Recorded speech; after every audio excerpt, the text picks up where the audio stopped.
What's up, folks? Hope you guys are all ready for this game. About to get in here. Group A over here for the T5S2 Season 9 Invitational. Players are just going through their deployment step right now. We've got a pretty spicy matchup. Hammer of the Emperor, Astra Militarum versus Adepta Sororitas. Pretty cool stuff. Thanks, everyone, for coming and hanging out this morning. Welcome in, everybody. And let's do this thing.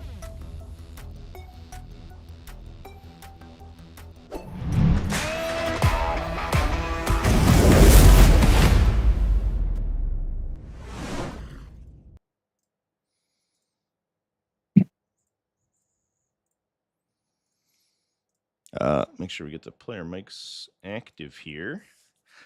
I'm going to reset their volume. We had some very quiet people on yesterday, so had to change their volume quite a bit. But here we are.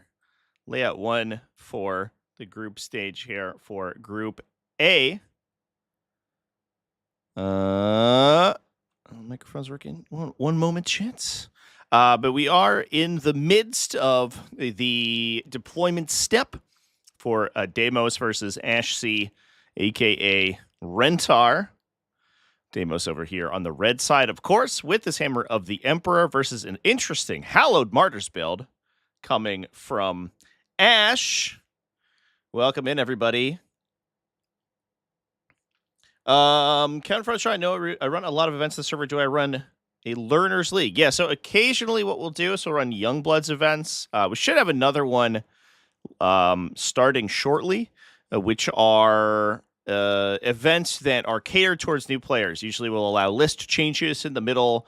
They won't be live for some reason. This line. There we go. We've got the player mics back, Chance. Let's go.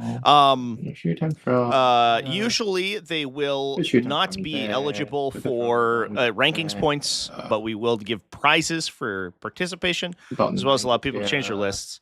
I think now that Chapter Proof 2025 is out, we haven't run one in a couple of weeks, but now that there are missions for incursion games, I think what we're going to do is sort of swap to incursion system for that, because that's a little bit more, a little bit of an easier style of game for someone who's brand new.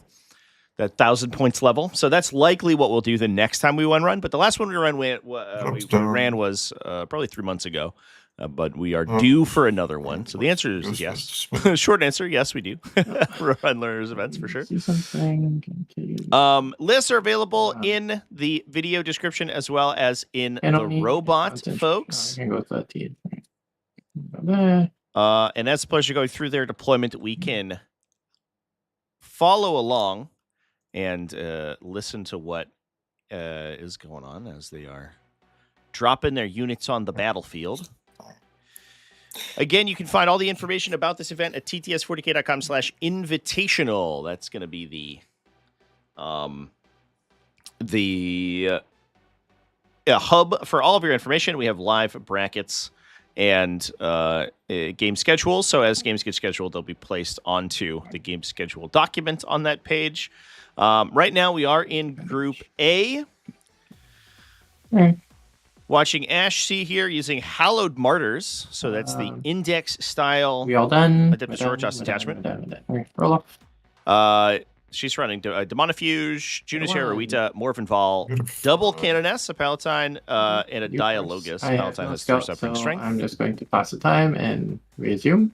And over to you. Sure. Good luck. Microphone.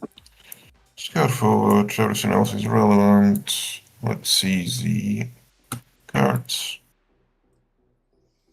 Bring it down, establish local. The old turn 1 bring it down from Deimos here. Now we are playing Linchpin today, folks. So players are able to score 3 victory points for each objective they control. If one of those is their home objective, they'll get a bonus 2 for all the other ones. This is a very consistently scoring mission.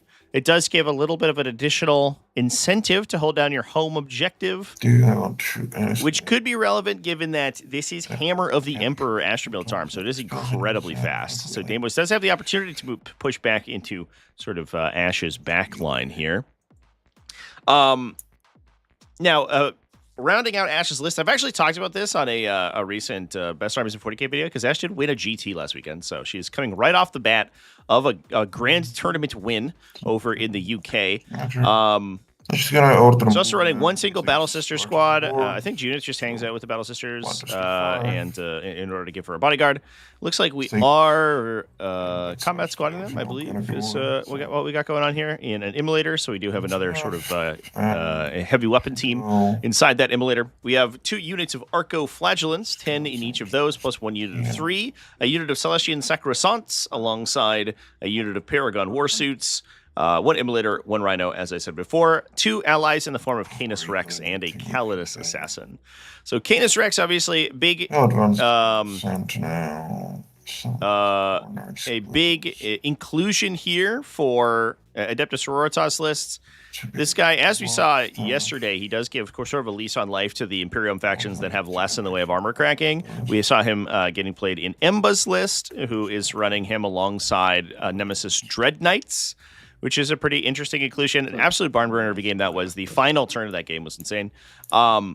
If you want to watch that from last night, the VOD is live up on the channel. But it also sort of gives you a second big powerhouse unit alongside Morven Vol, so you're not just simply relying on Morven to get this anti-armor work done. So it looks like Deimos is pushing to the center of the battlefield here. He's going to be threatening an Overwatch with the Hellhound, as well as potentially scoring established locusts. Question is whether he wants to take the middle objective there. Deimos is probably looking to begin this sort of peace trade with these lighter vehicles, and then open up a situation where Ash is forced to commit more valuable units into them that he can just pick up for free, essentially, with the Rogaldorns. Now, let's talk about Deimos' list. This is a pretty interesting one, but it is incredibly straightforward. It is Hammer of the Emperor, so it's the vehicle-focused attachment for Astra Militarum, not using combined arms or combined regiment. So doesn't have access to those lethal hits that we normally see. However, we do have auto 6 advances on all of the vehicles that can stack alongside their move. So when you're advancing a vehicle, you could potentially move it up to additional 9 inches plus its movement characteristic.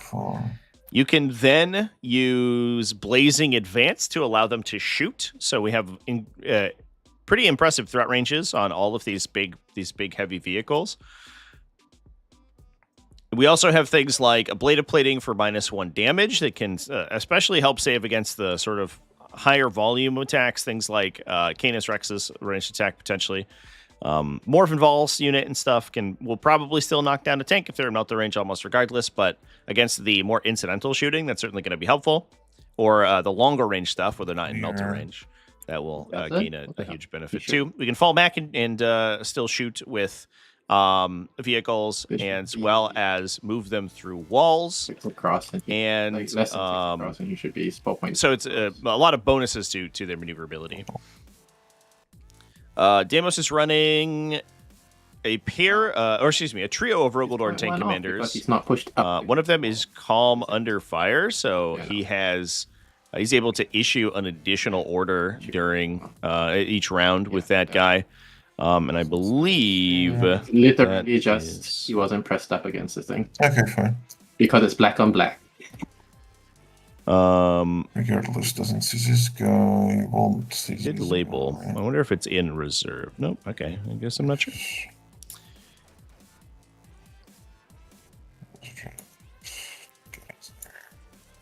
Waiting is fine. Nah, it's this one in the center. That's this guy.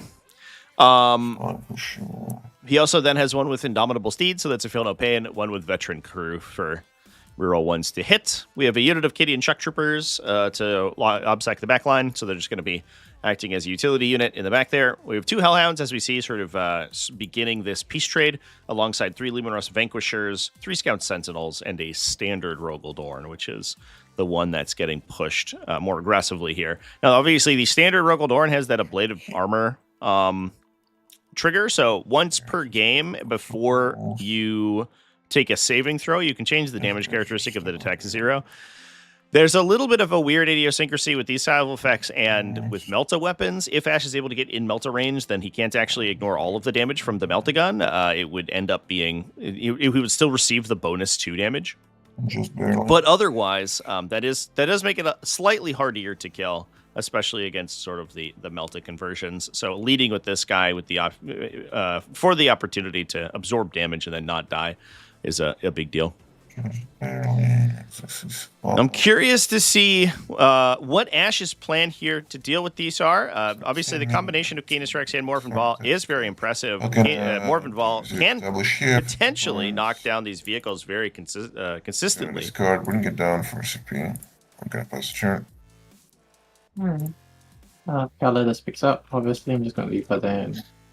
Well, it looks like we're still getting that weird bug with the bonus 6 points here, so we'll just go ahead and knock down Deimos' score. Just got the mid-board established locust. Oh. We had that yesterday too. I wonder what is causing that. It's really weird. I do. It's a 5. Lovely.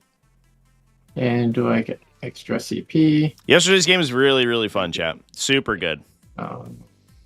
I think it could have gone either way. The differential is very close at the end. I think there are probably some decision points that could have swung things one way or another for sure.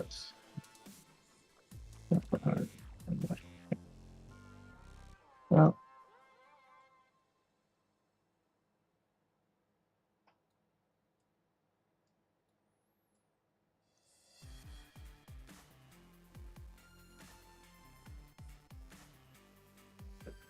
So pretty,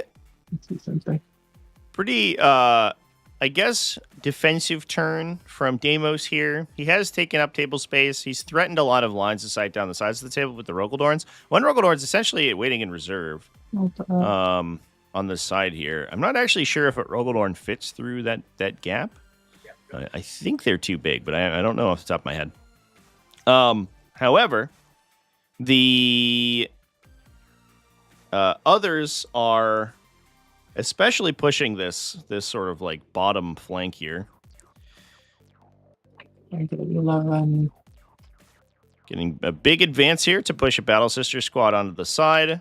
Ash drawing area denial, no prisoners. Unfortunately, a spectacularly good draw for round 2, a spectacularly bad draw bottom of round 1. Although area denial is currently open.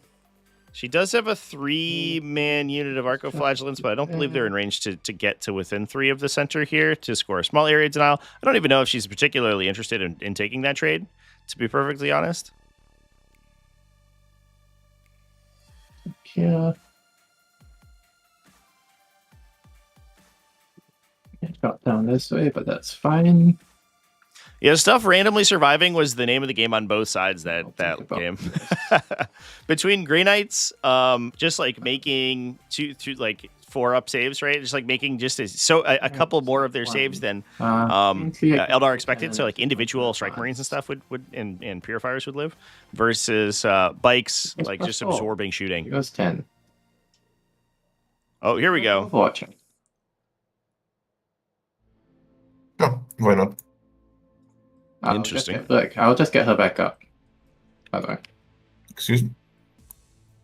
I have a red strat. She will just get back up. Yeah, I know. But you will spend the rest of it. I will not spend any CP. She's a captain. Oh. I suppose it is true. Yeah, what it does do is it... Never mind then. I will not do that. Okay. If you're not worried about holding the command points, I think I would Overwatch here because she's gonna activate a 2+ invulnerable save, and as soon as we get to Deimos's shooting phase, so there's a not good but non-zero chance she simply blanks the incoming damage this coming turn. Even if she flips, she'll divine intervene to force Deimos to kill her in the charge phase, and he'll have to probably kill her with like a tank shock or something, which gets a little bit inconsistent, especially because she has a null rod. So she's a 4+ fail no pain against mortal wounds. So if he could even get damage on her right now, just to make his job of killing her the next turn easier, that might potentially be a benefit. The reason that Ash is taking 2 of these Cannon S models is that they are so obnoxious. They're incredibly annoying to deal with. Just that 2+ invulnerable save combined with divine intervention is only be visible to you from about that is point. A super annoying wombo combo. The other thing too is that she has Saintly Example, so as soon as she dies, she's just going to generate additional miracle dice for Ash. So this is going to score out Area Denial. It's likely that Ash just decides to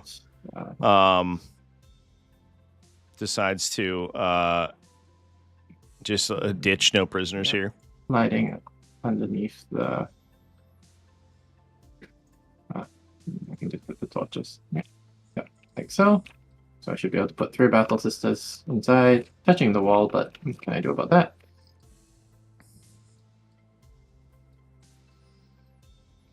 From there.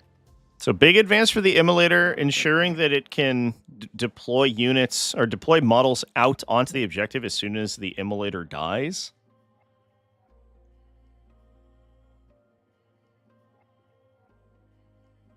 Call this over here. And then this, the Calidus here is going to command point tax any of these tanks that want a tank shock to get onto that objective and clear out the Battle Sisters on it. I guess, interestingly, Deimos also has to declare his advance and shoot stratagem after his unit advances. So you do get full knowledge of where you're going, but it requires you to move potentially into the Calidus Assassin's command point tax aura in order to use this strat. So if one of these tanks wants to push up into this position to try to get line into the Immolator, there's a non-zero chance it just bleeds him an additional command point.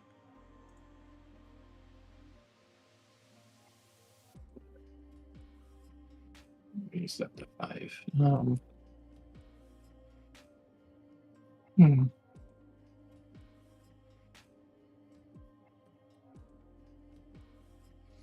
TTS40k.com has all of the information, chat. There is a live standings available on the site.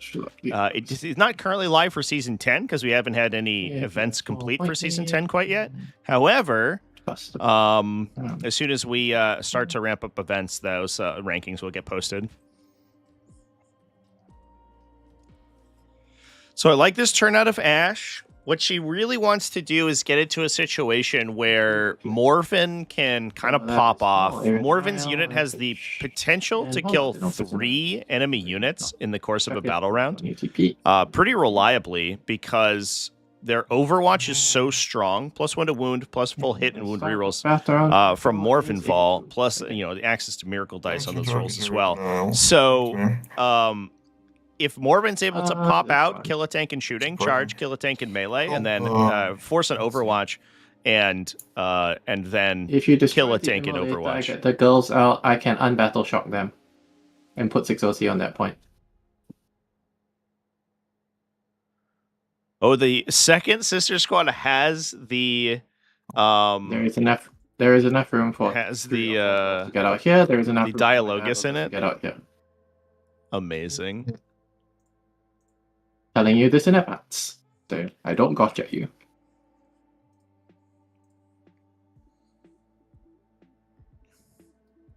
It's been a while since we've seen a Dialogus in play.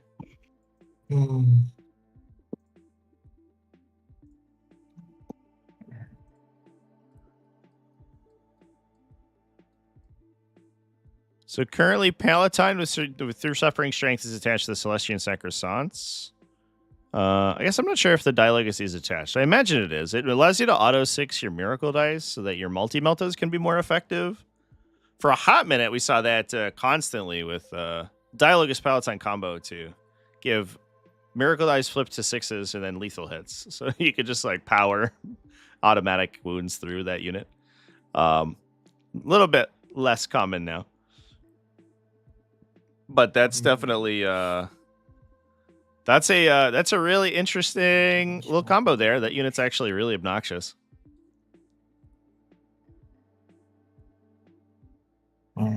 Anything else is irrelevant? I think everything else is irrelevant.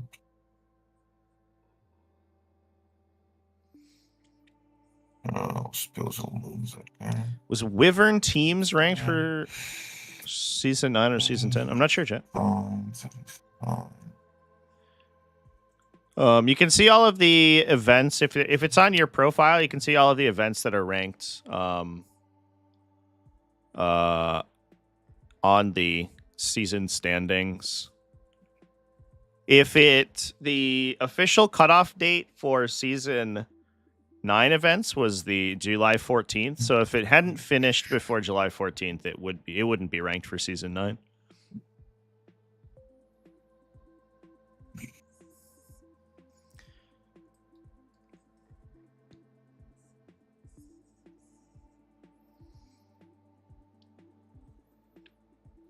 So it looks like Deimos is holding down the center of the battlefield here. He is, it looks like, edged up on top of the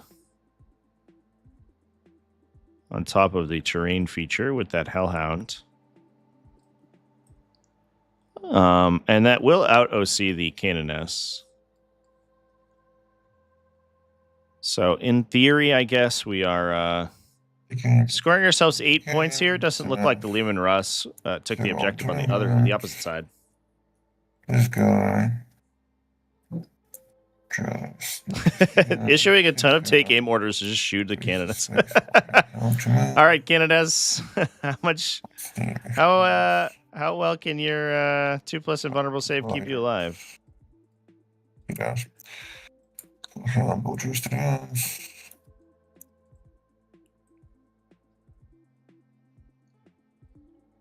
Plus 14.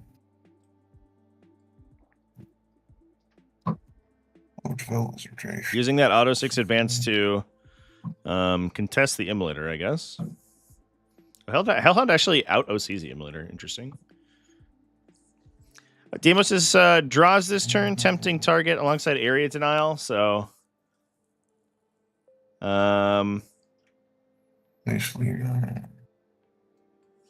he just has to get rid of the Canoness there. Although, as we mentioned, there's actually a not unreasonable chance the Canoness simply lives.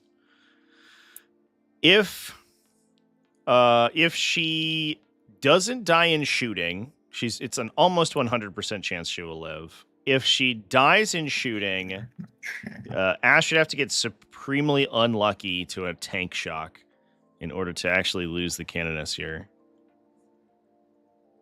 Or to just tank melee. I guess could just get run over. But that seems unlikely. And then the Canoness could potentially deny that. Looks like we will grab tempting target, though. So at the very least, Deimos is going to be scoring quite a bit for that. That's right.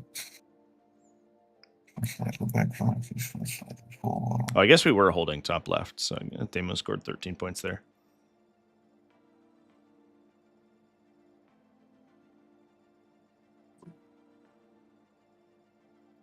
If you're planning on tank shocking her, do note that she has a 4 if you're not playing against mortals.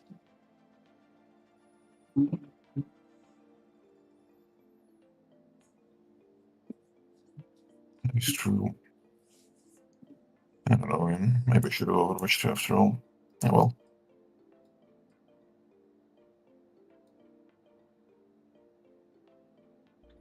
I love that null rod technology, by the way, on these utility canonesses, because the number of times people just try to grenade them or doom bolt them or tank shock them to get around the 2+ invulnerable save is the correct decision. A ton of times. Specifically through area denial this turn, which was a 1 in 17. What you did? Yeah, but you know, like you can't play off. You can't play off a 1 in 17 thing happened, and therefore my previous turn was wrong, right? Cool.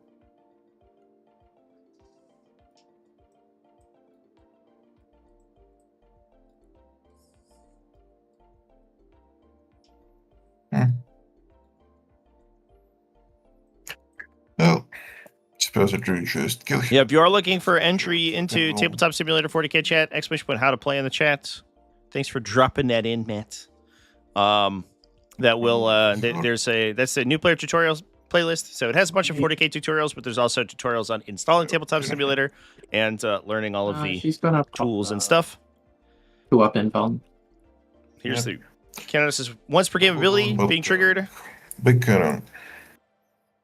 7 shots.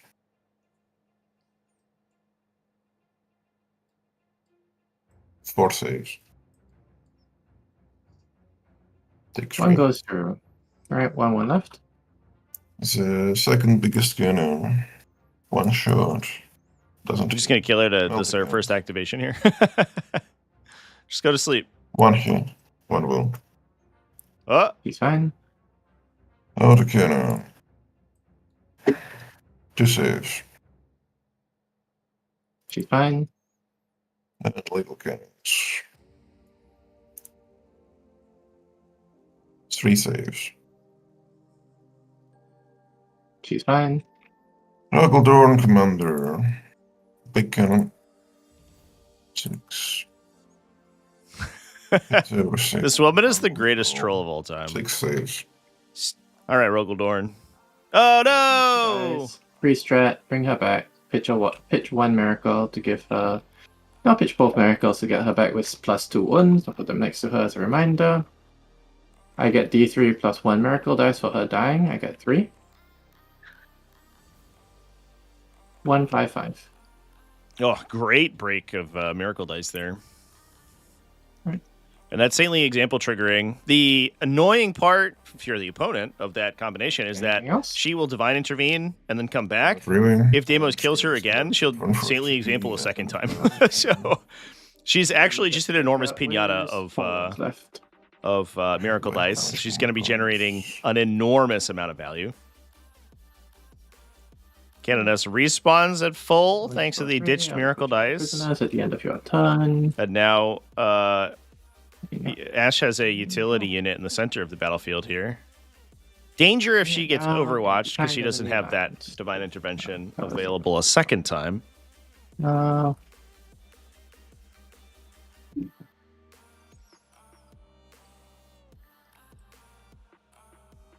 Okay.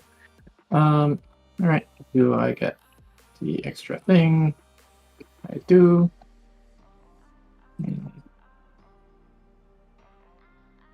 Do I get extra CP? I do not.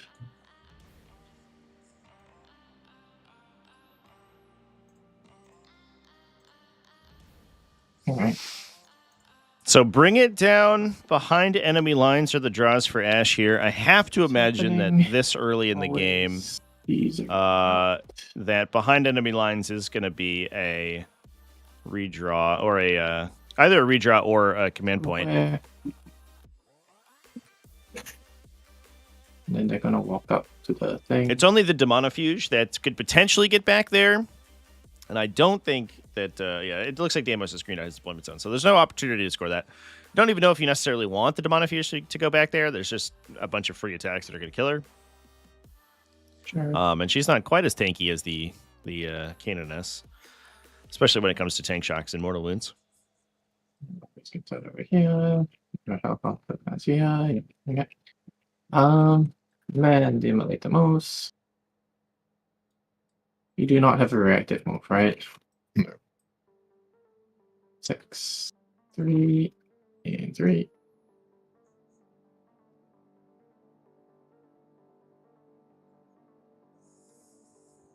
And these are walked up. And I know I can get an inch off the wall and get 3 models on, so that's what I'm going to do.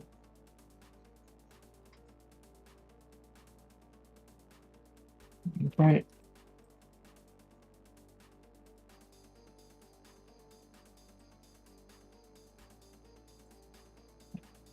Those. A little bit more room this way.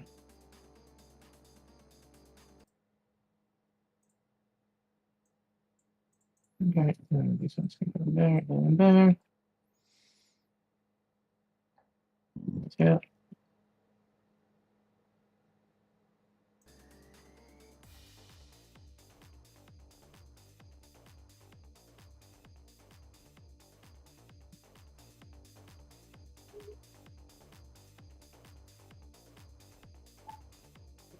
Two arcos are gonna go forward, I think. There. That should be an 8-inch charge. Yeah.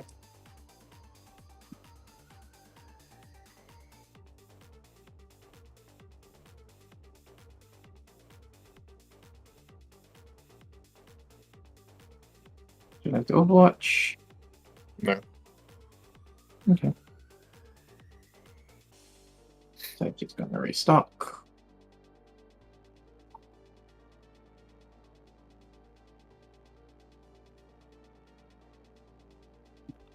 Reload the shotgun.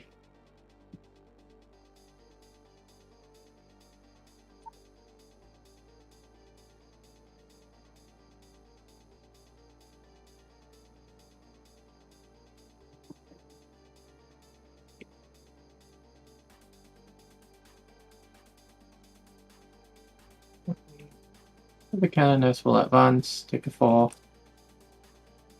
Move up to here. Would you like to she should barely be touching the objective. Would you like to overwatch her? I think. Probably. Resurrections are going.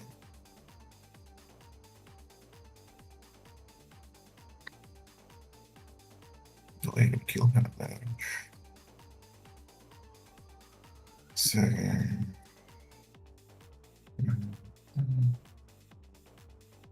Let's go and find. They have a lot of CPs there. Sure, why not? Let's do it. Okay. Like Flamer. Ryan G, thank you for the super chats. 6 saves. What's better, sustain lethal or lethal with critical 5s? I'll res her I'll take a 1 to make sure she comes back. It's more than That's a very good question. I don't know the mathematical answer off the top of my head. I believe that winning on 5 sustains and lethals are very similar in their are very similar mathematically. I guess like in theory it wouldn't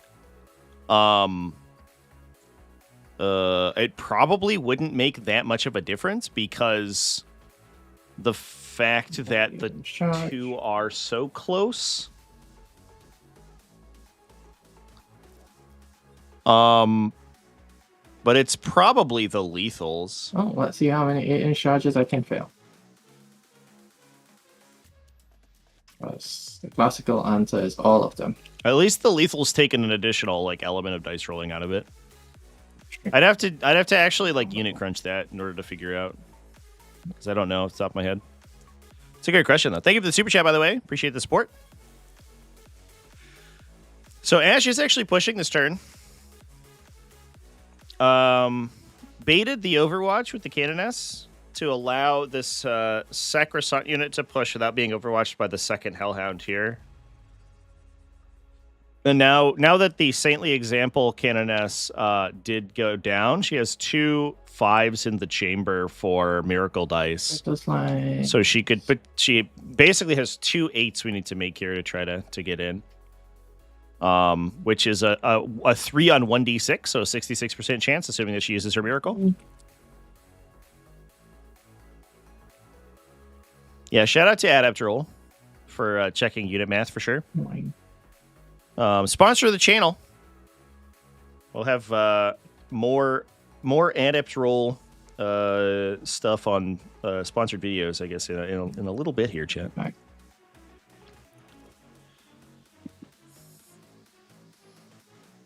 Even if I'm here, 10 8-inch charge, but it makes it a 7 into your Hellhound. Yeah, 5+ critical lethals is definitely one of the strongest mechanics.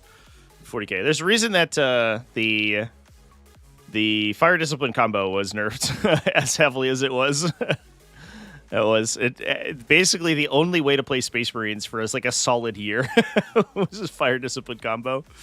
In order to get 5+ critical lethal sustains. Now Death Guard just have it baked into their units, which is wild. Although obviously they're not doing it on 10-man Desolator squads, so it's a little bit different.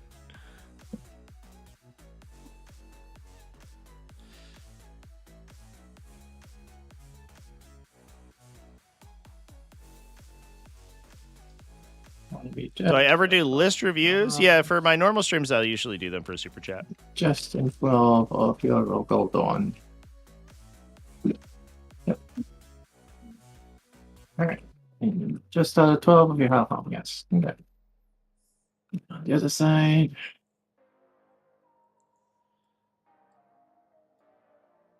Are we going for a behind enemy lines, chat? wait, are we really doing it? Oh, that's a guy. Yeah, no Overwatch available now, so they could hop in. The Monofuge is usually in here to mess with melee matchups because they can heroically intervene for free. You can rapid ingress them and then through Suffering Sacrifice. I don't know why you're excuse me. Suffering and Sacrifice. Yep. To force enemies to target them after a heroic intervention. So they charge you, fight first, swing 10 times, or whatever it is. The side of the scoreboard has 4 points extra. Oh. I don't know why. Okay. Good to know. Regardless, I got that. I'll still be. They'll go there. Probably. Which means I think I am sort of pushing this turn. So yeah. Yeah. Pops over to wherever he can just barely reach. Take a battle shock check. He's fine. Canis remains on battle shocks. I don't think he can see anything though right now. But that also means that if Ash is able to lock in the battle tank over here, nothing or very little will be able to shoot Canis. It's a little questionable. Like one Rogaldorn commander shouldn't kill him. The oppressor cannon's pretty spooky in that with that shot, but not quite as not enough to kill an entire knight. Looks like Morven is considering pushing out here. She will sort of defend this top flank with Overwatch, although we are like wandering directly into this Vanquisher's line of like Arc of Fire, so he can potentially start picking up Paragon Warsuits, and every single Warsuit that in this unit represents so much potential damage that any kill here is huge. So even if the Vanquisher only pops in and hits one Warsuit and gets through the invuln save, then that's going to be a big deal.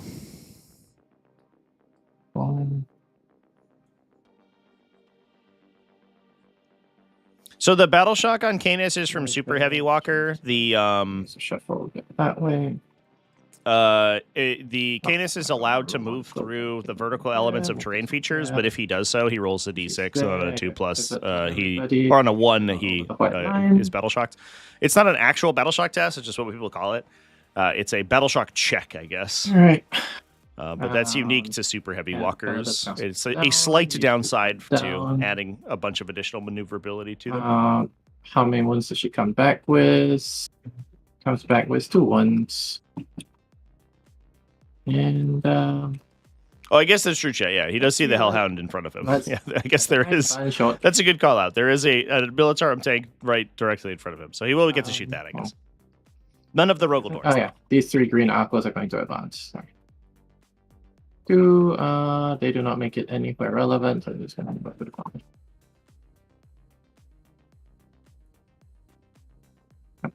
We needed a 3 to go somewhere relevant. Oh well. Alright, shooting. Unless you want to ingress somewhere. Yeah. The only thing in reserve here is a No. a little tiny scout sentinel. start of the shooting phase, for Deimos. please take a battle shock check on this Rogaldon. He's burnt. It's fine, always. Yep, never. This ability never fucking goes off. Right. Oh wait, sorry. You overwatched already. She needs some. That's good. She goes here. Okay, she's done. I was waiting for the overwatch and then I forgot to move after that. Okay. Over here, shooting. Everyone shoots the Hellhound. No, the Immolator. No, everyone shoots the Hellhound.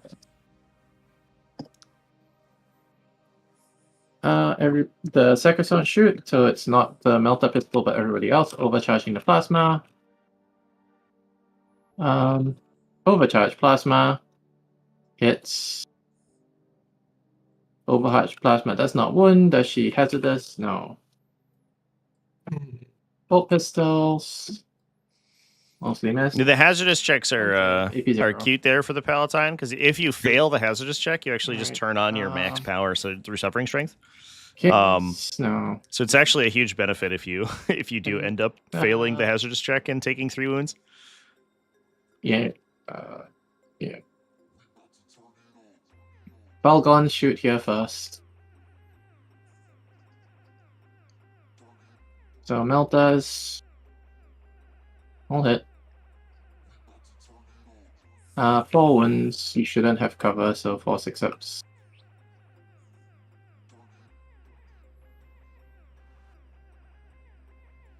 Good one. 15 damage. The casual 15 damage on the Hellhound for Morven Ball's unit. Nope. Absolutely gratuitous overkill. Immolator shoots this Rogaldon, which I should barely see. The Meltas. Both hit. Both wound. Oh man. What a shot here. You should have 5-ups or something. Oh! The 2 sets of double 6s? Heavy bolter. Incredible. 2 6s to wound, 2 6s to save. Just blanks all the incoming Melta damage. Let's go. Canoness just shoots you, I guess. Shoots at Rogaldon. Why not? Nothing. And then we go to charge o'clock.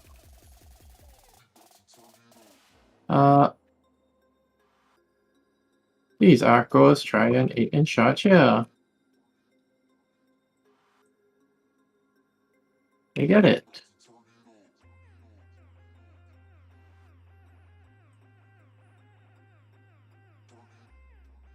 Chad, the terrain features are not flush with the 6-inch shot. with the edge of the 0. ruin. Take a 5 and roll the other. There's a couple millimeters of space between them, so a knight can walk through a ruined terrain feature. Slide underneath your sponson without towing the feature on the other side. You have a hitbox on your sponson? Okay, there. So Canoness engaging a Limeros Vanquisher, just trying to keep it locked in. I'm going to see if we can get the Rogaldorn Commander locked in as well. See, reroll that. A command reroll the charge here? Interesting. Oh! And get it. With a 10. Oh, excuse me. This is the Sacrosanct unit. Did it without a Miracle Dice. Did not even burn a 5 there to try to ensure that charge. Didn't need it. Just roll high. Just roll a bunch of 6s. Your thing has a random hitbox that I can't do. I'm trying to go under your treads and I can't. Because that's a thing you can actually do. That's true. If models not broken. Can't actually base you. Can actually base you.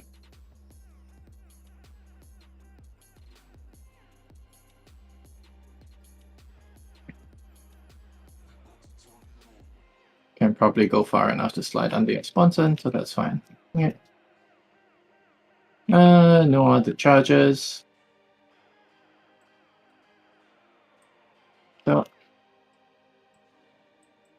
Oh, sorry. One more charge, 9-inch charge into your Gideons. Fail. Alright, cool. Don't really care about that one. Right. So Ash is going to be scoring behind enemy lines here. We'll see if she gets a... she already got Bring It Down because she killed the Hellhound, so that's going to be 4 points. Your Rogel Dawn first, so I can actually move this girl. Plus she has... behind enemy lines for 3. So she'll score 7 this turn. Supposed to be plus the 3 she got on primary, so up to 22. That will actually make her challenger for this coming round as well, which is going to be a big deal. This one. So Ash is definitely a little okay with giving up the 5 primary to Deimos on round 1 in order to unlock that challenger. Yeah, consolidation. And this is still going to be like kind of a big turn, I think, for her. Thing there. Pulse in, swings over. Pulse in. Big space. Pulse in. And pulse in. This one will not be fighting because I need her to swing around, provide coherency. So, now I'm going to discard a miracle. Just going to spend a CP on full hit rerolls. So the spear. Rolling. 2 lethals and big nothing burger. 2 saves at AP2. 2 damage. 1 is not hitting, so that's 24 attacks. Hitting on 6. Well, reroll at fishing. Ooh, nice roll for on the rerolls there. It's not part of the pool. I don't know where this is coming from. The Palatine's granting. That's 8. Yeah. Okay. And, lethal hits currently. Those disappear. These so are just looking for those fishes.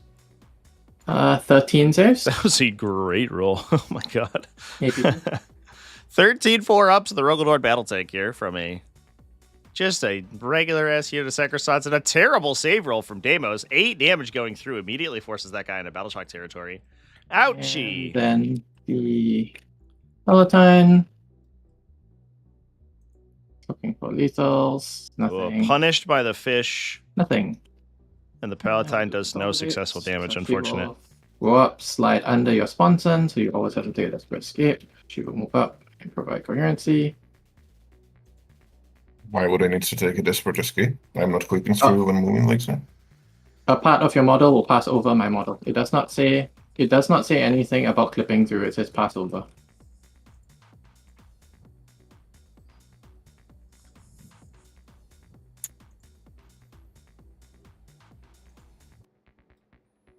And if I'm under your sponson, that means you're passing over.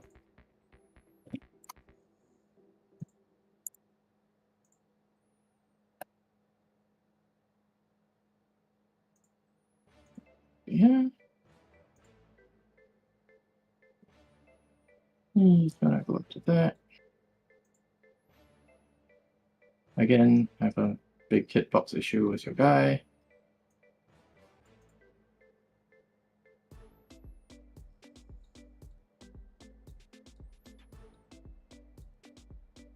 Yeah, I should be able to go to there. Yep.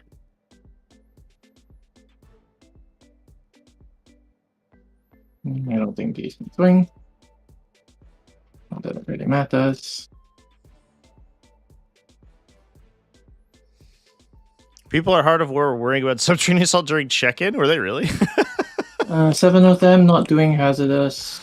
Those silly goobers. Did they not remember that subterranean assault uses Tyranid datasheets? Rolls to sustained and 2 saves. Yeah, good.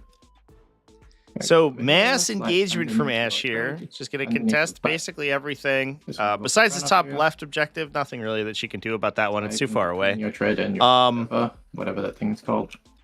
I have no idea what tank terms are. Does Sponson under a Sponson count as being in base contact? Yeah, as long as you are I believe as long as you're touching or overlapping the downward projection of a hull measure, you are considered to be in base contact. There's rules commentary about it to allow you to move to base with like tesseract vaults, basically. But it does. You are allowed to get sort of closer by going towards the Spunson. Okay. Feedback. One pusher into cannonish. One safe. I think Tyrannids need some additional love. I mean, maybe, but like, there's some stuff you can do with points cuts, I think. I still think like Hive Tyrants could go down a little bit.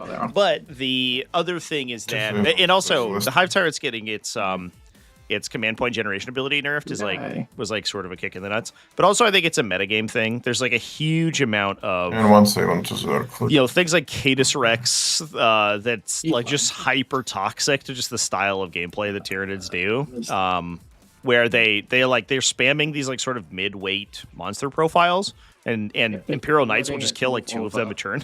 You will definitely be moving over me. So like absorb basically an infinite amount of Tyranid to actually kill enormous way. But if those data sheets are less good, Tyranids I think are better. So it's largely a metagame problem. My miracle, which is at this stage, I think Subterranean Assault is good enough that it should be able to carry the faction if they were in a good spot in their matchups. Let's see.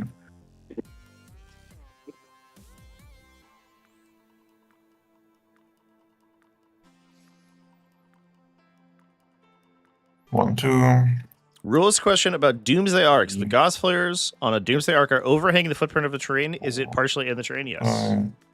Yeah, as long as any part of a hull measuring model is over the area of a area, that it is within that area. That's why, generally speaking, when you see them assembled, we had a discussion about this over the weekend when we were live streaming. That's why you'll typically see Necron players assemble the Doomsday Arc with the Gauss flares folded into the hull. It's a legal assembly. They basically can just swing inwards, and that dramatically reduces the footprint of the Doomsday Arc. Makes it easier to stage voices without just like wandering into line of sight. Mark. Yeah, never mind. I'll discard Mark. Choose your marks. Yeah, nah. Storm hostile. That's better. Cool. Still movement. That's why orcs don't use wrecking balls. Yeah, because the wrecking ball itself counts as part of the hull. Yep. There are some terrain formats in which an orc trick with a wrecking ball can't move through ruins. So, I think it's a battle Desperate. Desperate before you move, but yeah. Okay. He's fine. Okay. He ends there. And not touching, so... we duty and honored him to pass it, I see. Am I touching the objective like that? I don't think so. I will need to touch the terrain then, to touch the objective as well. Okay. That. I think I will Overwatch with... when do you declare your fallback shoot in charge? Do you have a fallback shoot in charge? You do. I declare it immediately. I did not declare it, so I will not shoot. Okay. Interesting. I'm not overwatching now. Fair enough. Let me just so I would need to advance to move through that,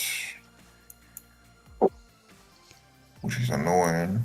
Yeah, learn, train, play. If you watch the semi-finals game from Heart of War that we streamed over the weekend, that has we talked at length about that. You can see that the Necron players' Doomsday Arcs are assembled in that way.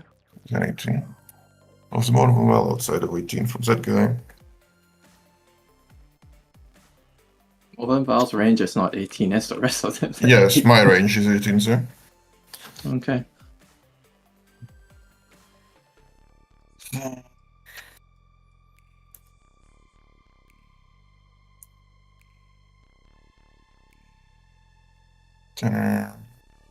Then 24. Not 18, but that's fine, I suppose. It would be... So using the stratagem to crash through the wall here in order to get that guy into that position.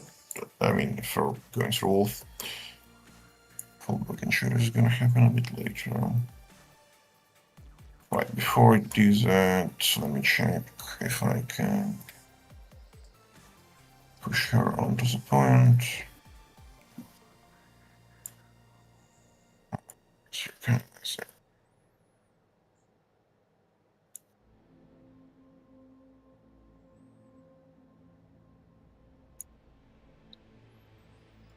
With great difficulty, but it is possible. It might be that there's a gizmo tool involved here. I'll roll the desperate. Good. Ooh. Remains unpunished for desperate escape. Good.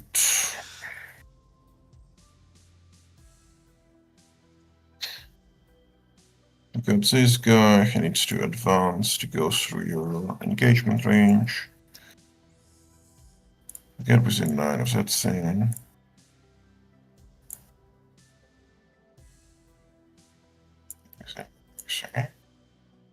What the hell? The 9s, that would be... my stream pods are not members only. More CP spam. Only the additional recordings. The all the stream pods are just available on my live tab. That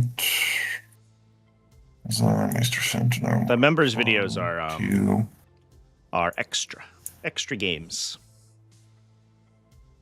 3, I suppose. For those who are interested in more gameplay from top level 40k.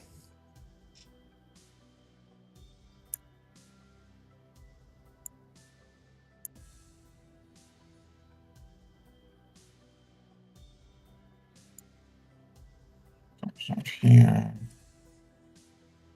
Go and kill those guys. Not having reserves, do you know? Not anymore. Mark 1, Mark 2, Mark 3. This guy needs to fall back and shoot. Don't want to be within 18 of all your Paragons, just want to be within 18 of the Morven Wall. Preferably only see Morven Wall too.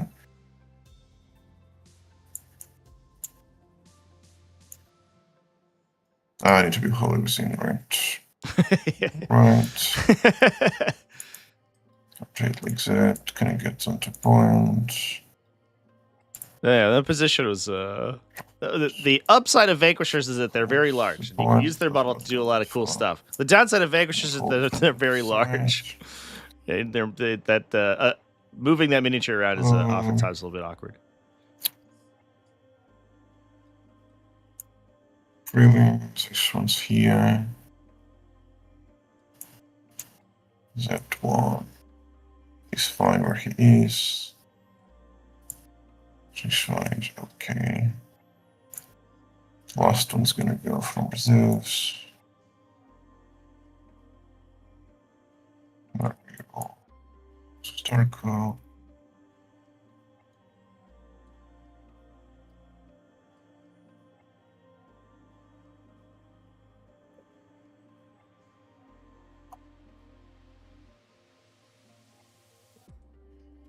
Exact.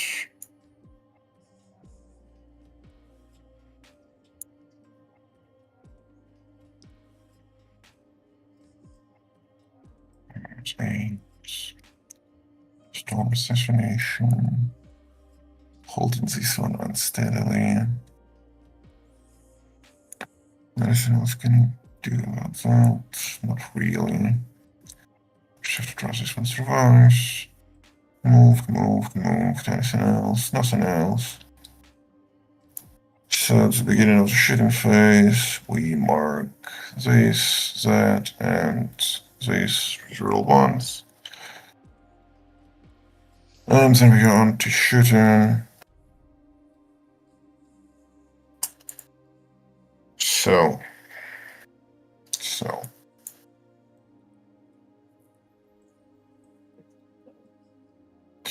This Rotterdam commander is going to dump Malthus into Cannones and everything else into Paragons.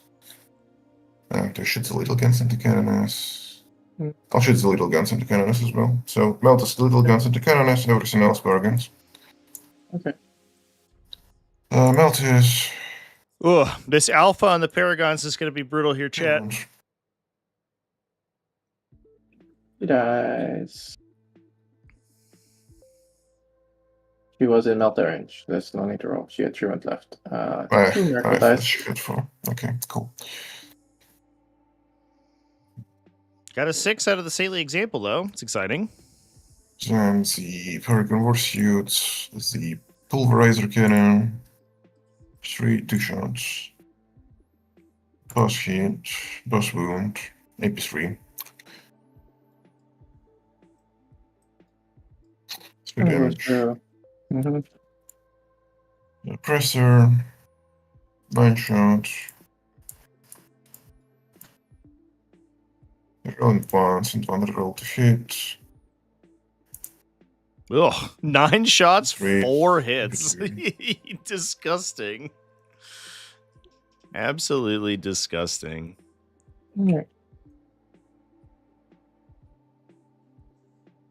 I'll save. Out cannon. And then Ash saves out of it. Oh no. An entire Rogaldorn? We might kill 1 Paragon, maybe? Certainly not the result that Deimos is looking for here. Next. This is our bugs within range. The scary part is that So let's throw a grenade into these guys. Lehman or the Vanquishers over here are going to be doing a lot of damage potentially with their cannon shot. The problem is that you're trying to get through a potentially miracleable 4+ invulnerable save. Oh, we should overcharge and melt plasma. Oh, sorry, I got at the door. 1 second. Sure. Well, did it? Oh. We lose Ash for a sec there. Never mind. You're back. I can resume. Yep. Good. So melt misses plasma. 1 hit, 1 wound. Take 5 pass. The last guns.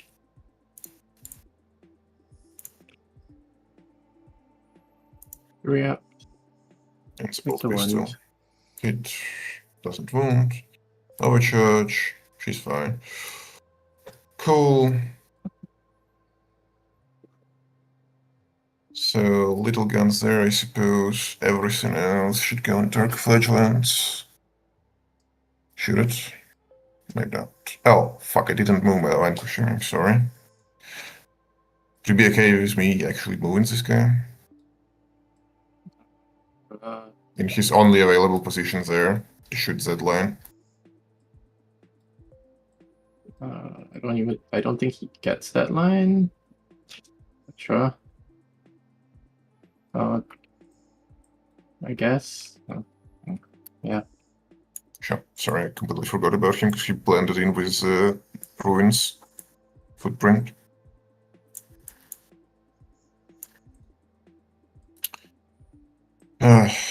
So little guns there, everything else. The Archiflagellants. That's the right way, yep. So let's go with the little guns into Zephyr.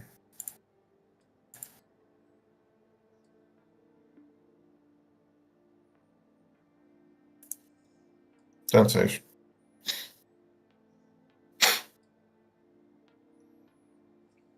He dies.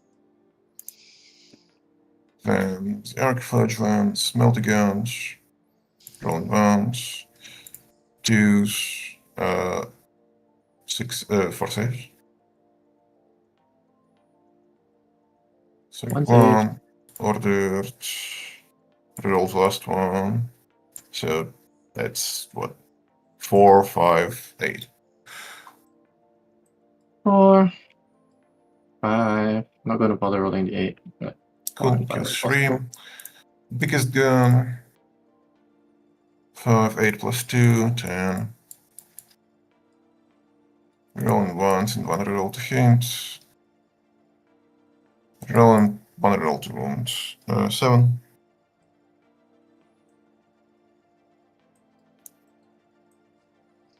Damage 3. That's a pulverizer. 1, 2, 3, 4. 4 more from pulverizer. 3 damage.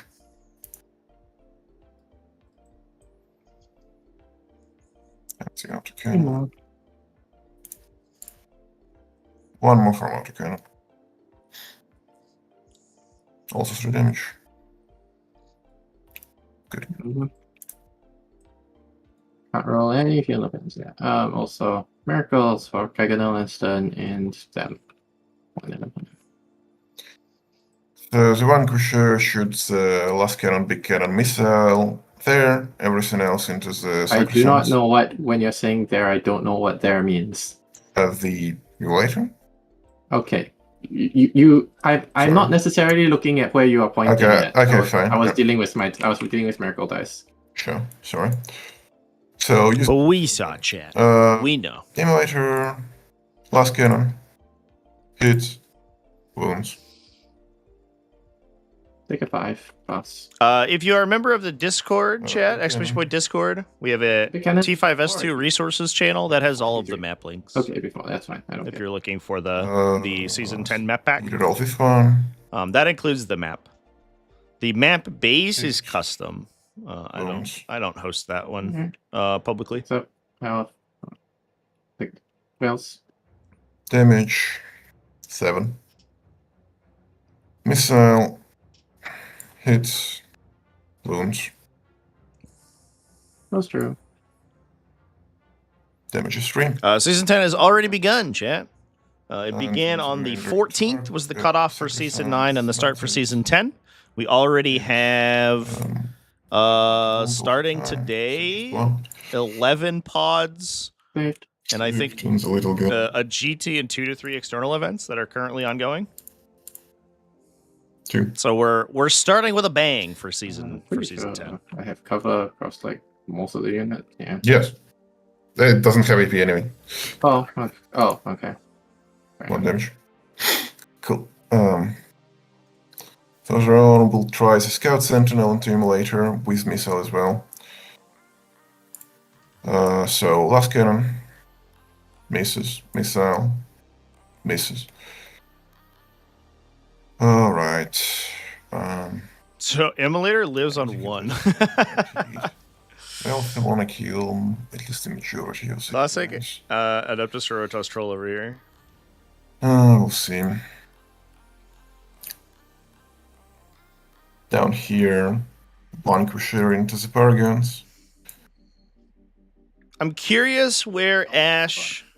Well, I guess I'm curious to see what these Sacrosaunts end up doing. What has or is not eligible to shoot. Yeah. Okay. So this Vanquisher into the Paragons. Little gun. 1, 2. Save. Then the multi-guns. Little ones. 3s. Well. Missile. Oh my god. Hits. Wounds. Saved. Last cannon. Doesn't hit. Big cannon. Hits. Rerolling. Wounds. 1 wound on a 1 wound Paragon Warsuit. And Ash miracles it? Oh my god. And Sentinel, everything into Paragons. Vanquisher entirely flubs. Not like this, chat. Everything into Emulator. Sentinel is wholly on that? Oh, Yeah. yes. Okay. So, last cannon. No. Missile. No. God damn it. What a time. What a time to be alive. This one for sure. Everything into Paragons. Sentinel just Little gun. really projecting that Recon Strider energy where it hops in and then you shoot the missile on the side and it blows up. 1, 2. You know?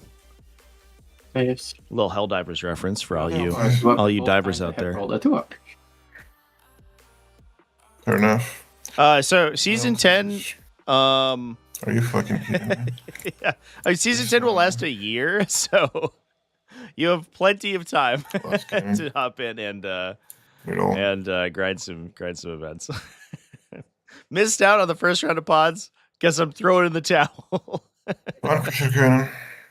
I'll just wait till next season. Cool.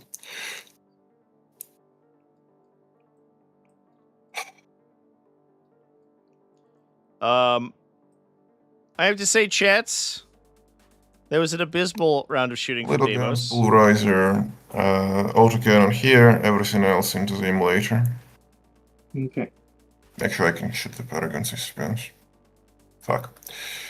Pulverizer there, little guns into the Sacrosancts and the autocannons there as well, and everything else into the emulator. Because I need to kill the emulator. So Stubbers, autocannon, and pulverizer. Yeah. Okay. Just a second. I'm struggling with myself right now. Okay, Stabber and Pulverizer. No, Stabber and autocannon here. Pulverizer and melta guns into Paragons, and the biggest gun into the emulator.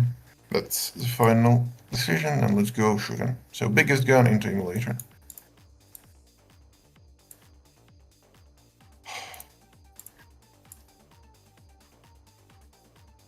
You rolled 9 shots on the 1 wound emulator. For his enhancements, doesn't matter. 3. Incredible. Roll 1 more. You already spent. No, not really. If you roll 3 5-ups, well. Nope. Okay. Go up. No. Miracle is a 4. Pulverizer into Paragons. 1 reroll to hit. 1 reroll to wound. 4. AP3. Okay. 1 dice. Yay, Meltus into Paragons. 1 Paragon's gone down. Just about 1,000 points of guard shooting. We killed 1 Paragon Warsuit. Uh-oh. First one is...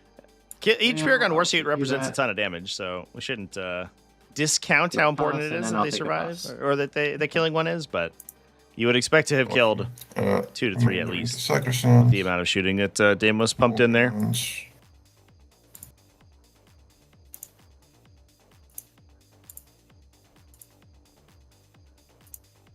6.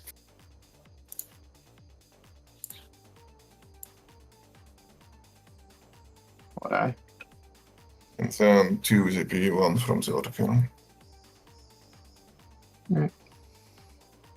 So triggering the +1 to wound on the Sacrosancts now from the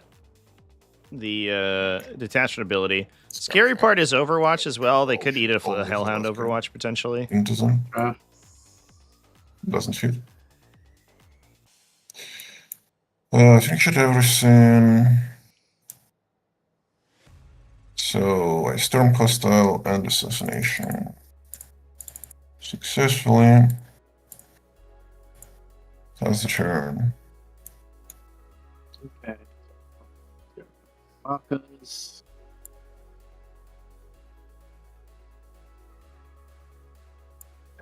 Do I pick fire? I don't think so, honestly. Yeah, I don't think so. Right.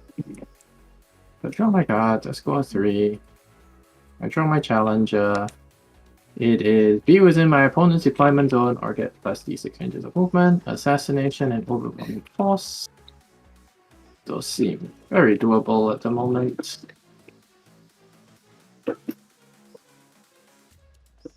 So, Do I get my extra miracle? So Canis. I do not. I'm about to shoot into the Rogaldorn at the bottom here. Charge the Rogaldorn at the top. Kill the battle tank for sure. Right. Unless dice go weird. Now, Ash does have some attacks that are relevant into the commander back here. Obviously, Canis' Impulsor is pretty good, but it is a little spiky. Battle shot on them. The Palatine could commit back there, and we also have the Melta squad off of these Battle Sisters on the objective. The objective's currently contested, so they don't obsec it quite yet because of the duty and honor on the Rogaldorn. Yeah, I do. Take the 5, all the other.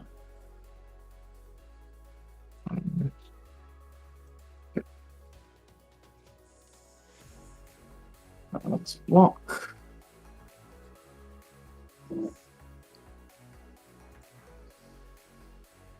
So assassination. Would you like to watch them? Might be picked up. It depends on whether or not Ash can kill a. No. Okay. Tank commander. No Overwatch.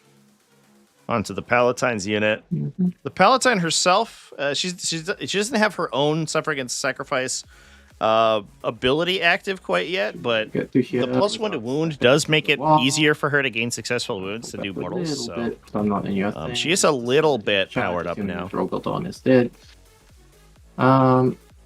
Overwatch Canis. No. That was just moves to here.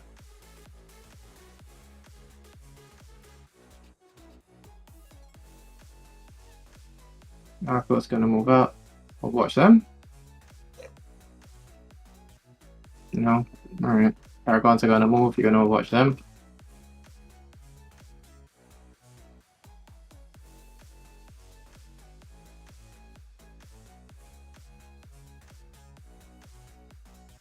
Hello?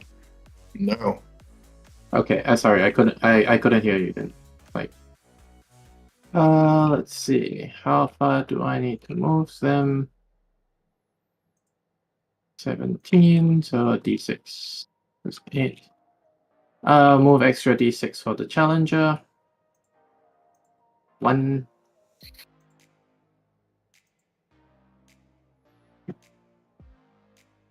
Be a 7 because I'm within 8. Score was 30-22 at the start of the round, chat. What was now? Okay. Rogaldorn. Meltis. Always one reroll. 1 wound. Take a 6, pass. This is bleeding Ash's Miracle Pool pretty quickly.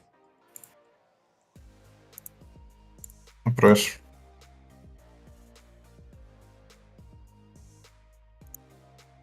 Okay. 1. AP1. Thanks. Ash just down to a single 3 in the Miracle Pool after all this shooting went down. She probably does need to save one for the activated ability on the Palatine. She's going to hop the wall. I would imagine.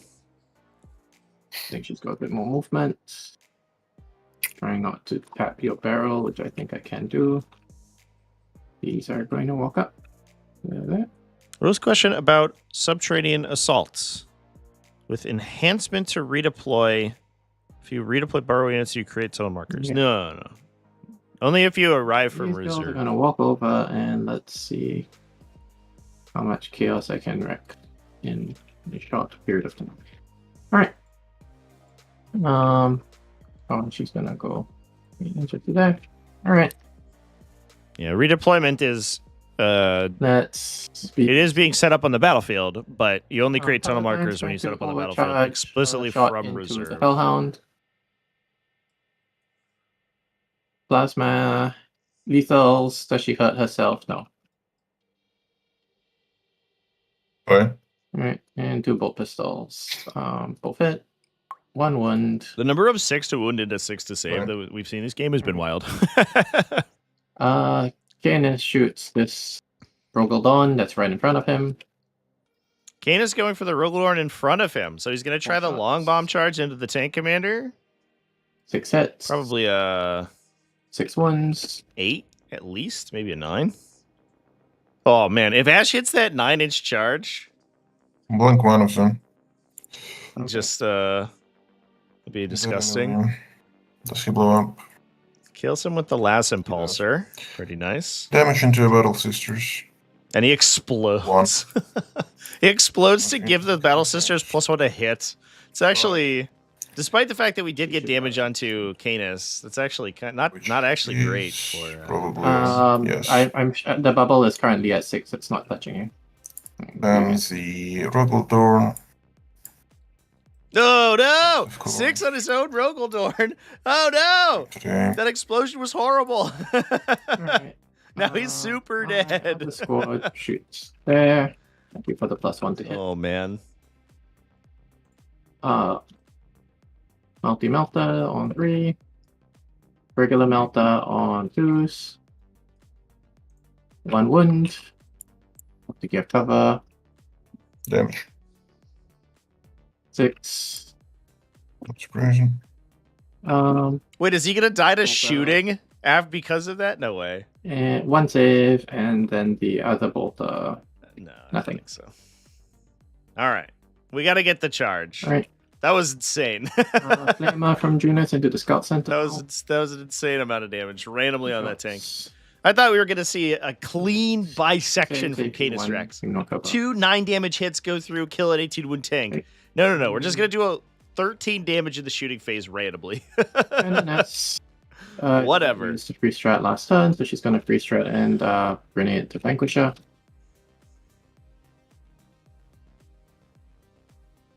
Whoa! 5 mortal wounds from 5 to me just now. this Canoness? Are you He kidding lost me? 1 wound earlier, so he should be on +6 next week. She will shoot the Vanquisher. Ash is going sicko mode right now. The blue dice box definitely. going insane.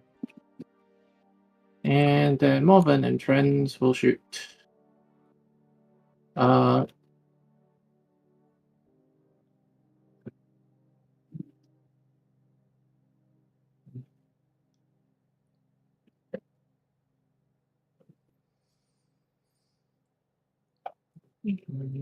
In range, that's line of sight. Not quite in Melta range. They'll shoot this Vanquisher. Morven is going to shoot the Hellhound. So in Melta range of this Vanquisher. Rerolling. 2 Melta saves, so 2 5-ups in cover, I guess. As did minimum damage.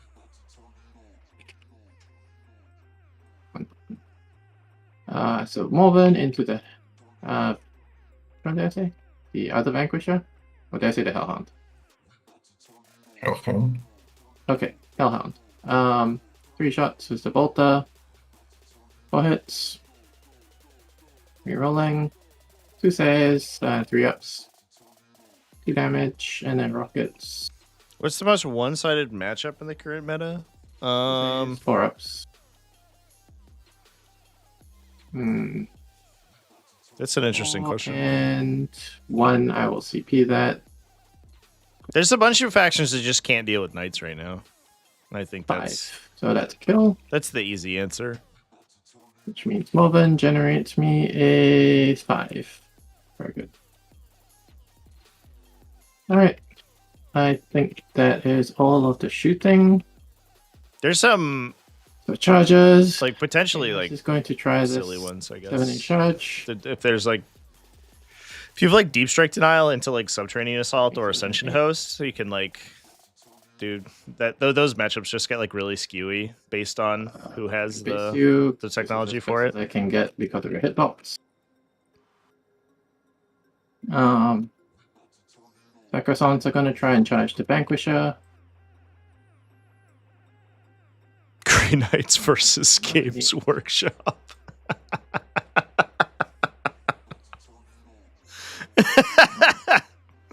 You know what, chat? Fair enough. I don't know else how to describe that. Junith into the Scout Sentinel. I think that's like a 5. Definitely not a 2. Oh, Grey Knights into Thousand Suns is like double charge the Vanquisher. Is like actually kind of hilarious. Grey Knights into Grand Coven specifically because of Psychic Dominion. That one makes We actually, the players had a little bit of a discussion about that matchup yesterday. There's like one redeeming quality, which is that Magnus has no defense against psychic weapons, or his -1 damage isn't working against psychic weapons. So like he takes extra damage, than more so than you would expect. But Psychic Dominion is like such an insane stratagem in that one specific matchup that it can skew things super hard. Speaking of Grey Knights. And then Morven is going to try and... So Canis made his charge into the tank commander, so almost no chance that guy lives. Which also means that... so Ash is going to have picked up... CP reroll, take a 5. 2 Rogaldorns this turn, plus potentially 2 Vanquishers. I guess it depends on how much the Sacrosants do, which is a little bit awkward. Oh no, Morven Fall got it to Luminous Vanquisher, so she's going to kill that Vanquisher most likely. And then engage into the second one. This Paragon unit just absorbing every shot is disgusting. And Ash continues to be rewarded by good dice as well. Then I literally don't worry. Even if I have the movement. The Canoness. Canoness is going to try and charge this Rogaldorn. Oh my god! She makes every charge! Every charge! She cannot be stopped, chat. No other charges. She's literally unstoppable. She will not be defied, even by the space between your monitors. It's not long enough. Get your CP, hit better, spend CP. Psychic is sure a fantastic debuff to have, you know. 6 attacks. Sad but true. Spears. I don't know what happens to that variant. One thing on 5s. Twinling. Rerolling. 6 saves. 1 damage each. and this Vanquisher just took 5 damage? That was, in fairness, also Deimos rolling on Ash's side. What the fuck? And then on 5s. And rerolling. 4 saves, 4 mortal wounds. Oh my god! This Palatine just... So 3 damage each, so that's 5. So that's 4 mortal wounds plus 3 damage. 7 more damage. Just cut a Vanquisher in half. Didn't quite kill it, though. It's still alive on like 1. So each successful win roll is a win roll. Yeah, Success is a damage addition, so... What should be 1 win left, right? Yeah. Oh my god. This is brutal. Oh. Get to you. Oh my god. Not quite base you. Yep. And not quite base you. Hit the tank. 8 attacks with the swords. You're rolling.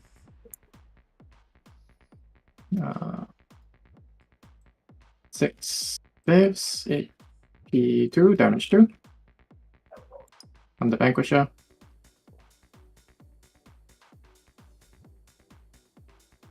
And then Morven.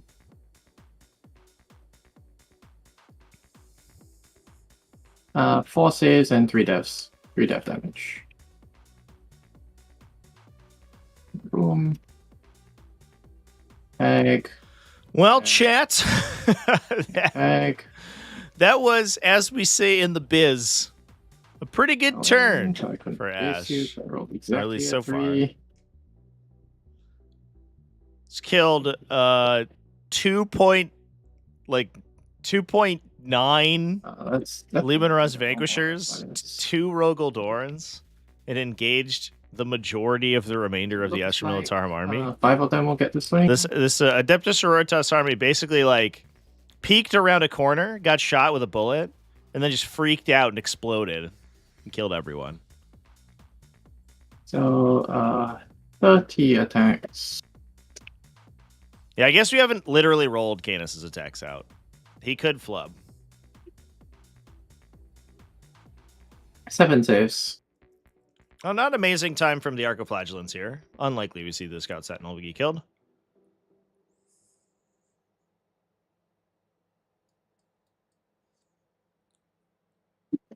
They blacked out, and now everyone is dead. Morven Vol like wakes up in a cold sweat on the other side of the battlefield, covered in blood and motor oil. What happened, sisters? Everyone's like cowering in fear from her. He will use. I haven't used his free strat. I haven't used his free strat. Reroll. 3 sustained, winning on 3s. 6 saves on the Rogol. A casual 45 damage on the 6 wound Rogaldor chat. Oh my god. That was nuts.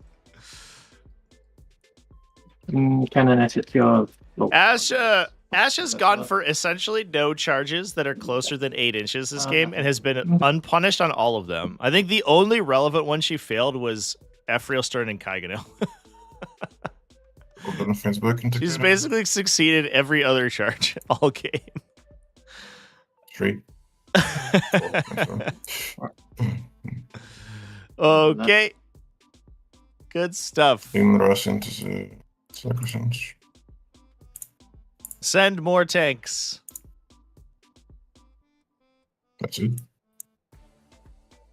Okay. That is assassination and overwhelming force. I did the thing on. We need this Limit Rush Vanquisher to swing back and murder the Celestian Sacrosans here. Over to you. Oh my god. Still challenger. Rentar's still challenger as well. Miracle, it is a 3. Ash still being outscored right now.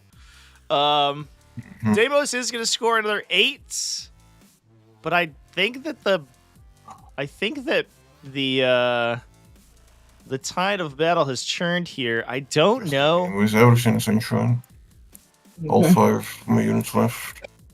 Well, all 5 of my units. The sound of a defeated man. Fails. Battle Shock's the Vanquisher. Unfortunate. So can't fall back and shoot in this position. They're hiding up too. Okay.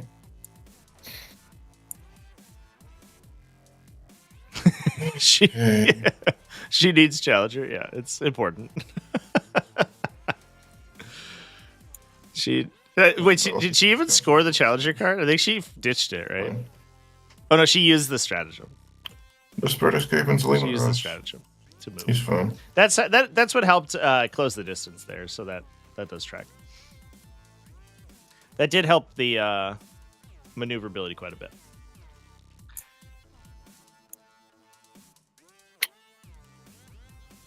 That's great.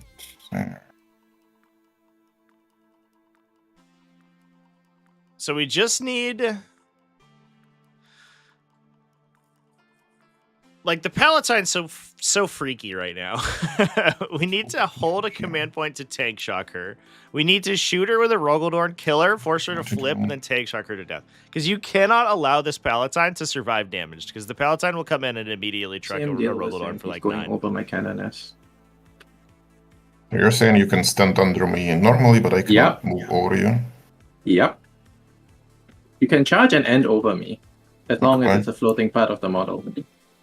The Vanquisher, it did roll Desperate Breakout. There is any downward projection, and I cannot stand under your shadow.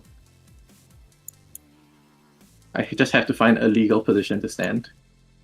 I'm mostly concerned about your interpretation of moving over.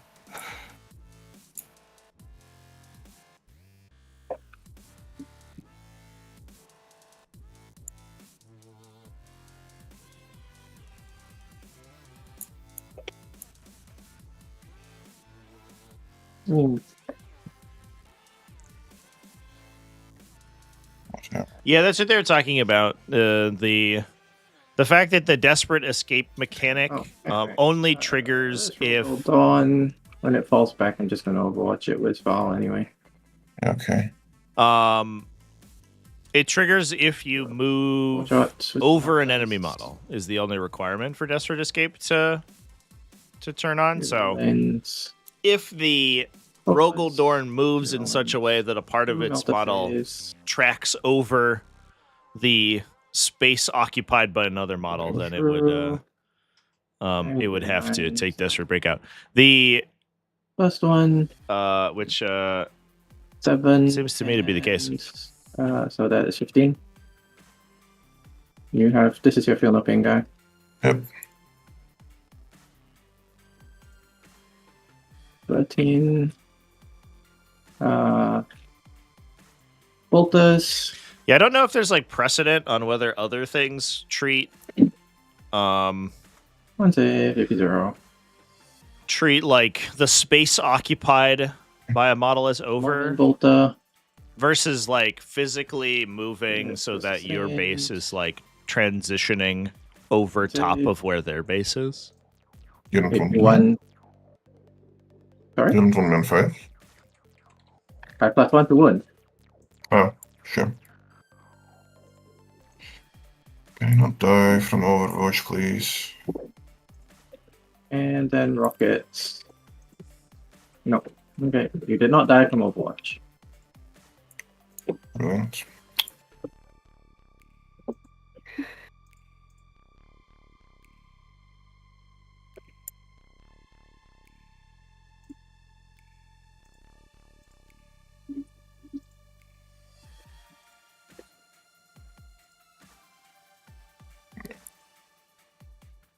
Goes here.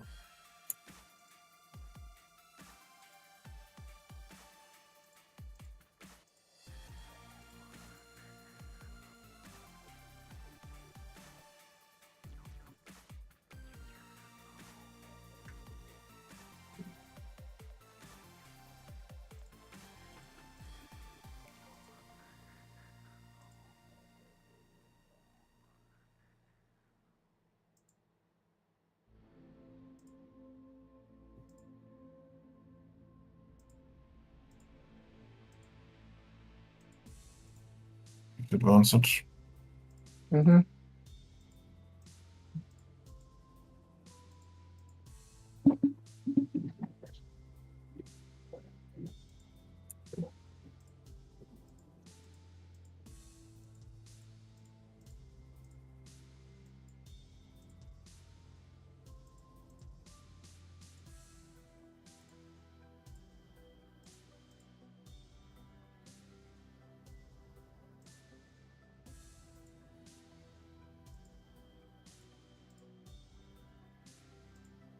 So yeah, he stands there. Okay. Shooting. What's its force?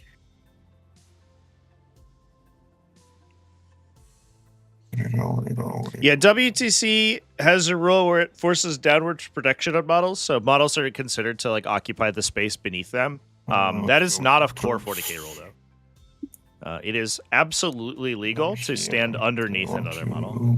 As long as your miniature and their miniature don't intersect, you can put your base underneath them. Plasma. There's never been a 40k rule against that, ever. Let's go. Oh, sorry. I need to pause this for a second. I forgot to roll my hazardous here. Just keep that. Okay. Nothing happened. Okay, we can continue. That's natural. One save. Save. Pistol. One more. One dies. Plasma. No. Overcharge. Good. Melter. No. Okay. They struggle door. Yeah, they struggle door. Small guns there.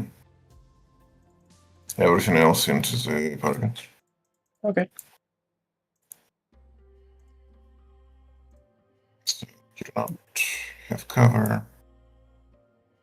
Not really. So it doesn't matter. Multi guns. One hit reroll, one reroll once, and threes, roll to wounds. 3 saves. Finally. Damage. Rerollable. Kills 1. Second. Kills 2. Yeah. Miracle is 1. Big cannon. 8.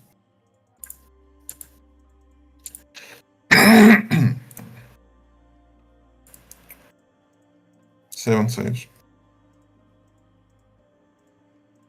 Dead. He's dead. She blow up. Oh. Miracle is 3.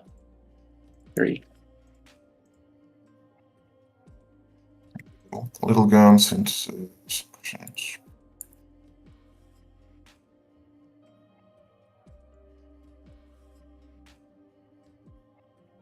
Eight saves.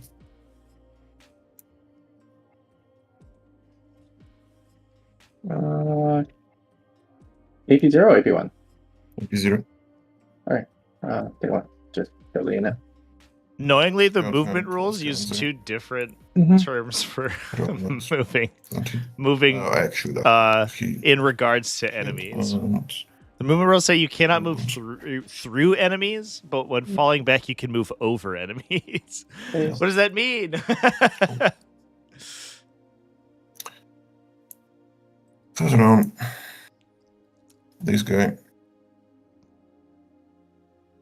Through is unfortunately, I think, a much nicer term here because it definitely very clearly defines that you can't, your model can't go through their model, but obviously like transitioning over them is not that big of a deal. But I guess you get into weird situations where like the cannon constructs. essentially you could put hull measuring bits like over top enemies, although their engagement range would be weird, so I don't know. Okay. Meltus. 3's miss.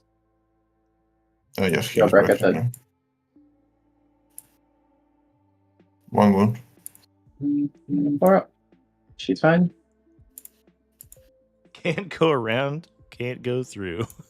Gotta go over. We're flying over, chat.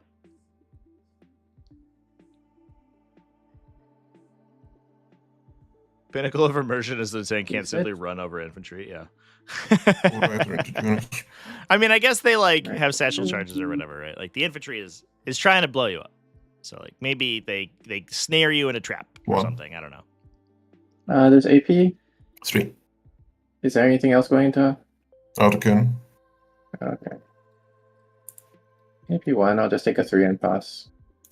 Cool. Autocannon does nothing, and the big cannon anti-cannon strikes. Yeah.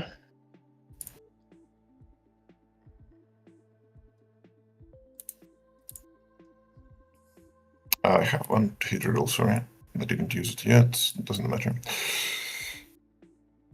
2? 4 ups, yeah. Cannon is an example. You could get 8 miracle dice. Yeah, that's correct. Sentinel. That's a pinnacle or a core of the combo.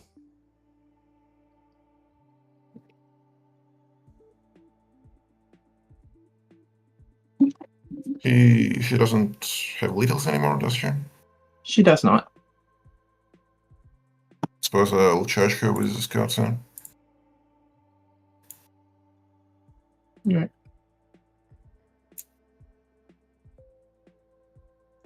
I'll punch her. So I think there's currently a lethality creep. Yes, very much so. But I'm also in favor of it. I think launch 10th edition 40k with some very overpowered examples was wildly too defensive. Close over here. It was effectively impossible for a lot of armies to engage with each other like profitably. You would trade down so hard, you just lose the game by attacking. It was horrible. Like a Land Raider could just trundle through most matchups and take no damage. I think 40k is more interesting when it's a chess match. Cool. And so I think we are slowly but surely getting to that point. Which is nothing again. You can swing back. Yep. So we cleared out Morbin. Distance 4. Cemented control over the It's 3 saves. Maybe. top left objective for Deimos here. Deimos is already pretty far ahead in points. Okay. Now Ash is about to score an 8-point primary. Discards a miracle. And has bottom 5 scoring. So she will have the opportunity to score a 13 bottom of 5 pretty easily. All she basically needs to do is just let Cadus Rex wander into the center. Rolling. So that would put her up to 43. 3 saves and 3 mortal wounds. Plus secondaries. 4 damage each. Oh, God. He's dead. This Palatine's going to go insane. Absolute sicko mode right now. Yep. Okay. Stuff. Miracle. For banner at home. Nope. Do I need 3 CP? Oh, she's up. Do I need 3 CP? Probably drop my cards first. Storm, Hostile, and Cleanse goes to 8. Okay. More intent that launch melee was garbage, yeah. It's like basically unplayable. There's a plan. Unfortunate. But there is a plan. I'll just roll for the CP. I get it. Don't know why that's happened, but I definitely have not. Get it. Storm, Hostile, Cleanse, very doable. She's gonna go into Cleanse. He's gonna kill that. Don't go and shoot, charge. They're gonna go 7 this way.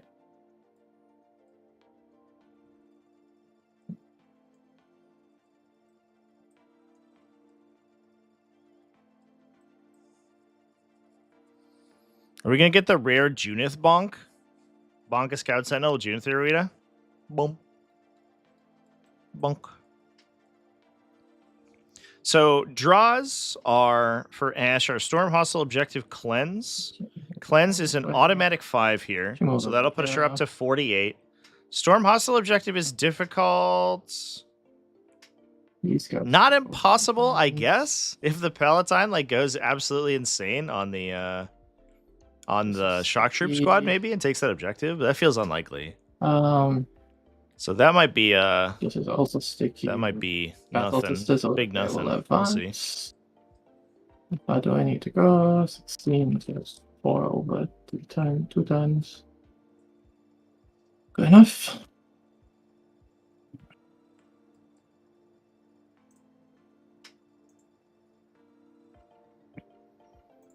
To there, and the rest I don't care.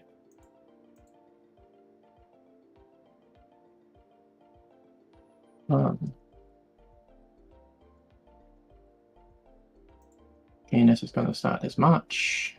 There.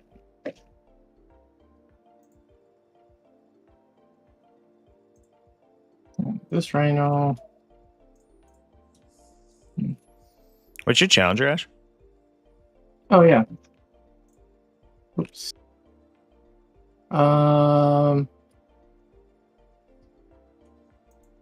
Yeah, okay.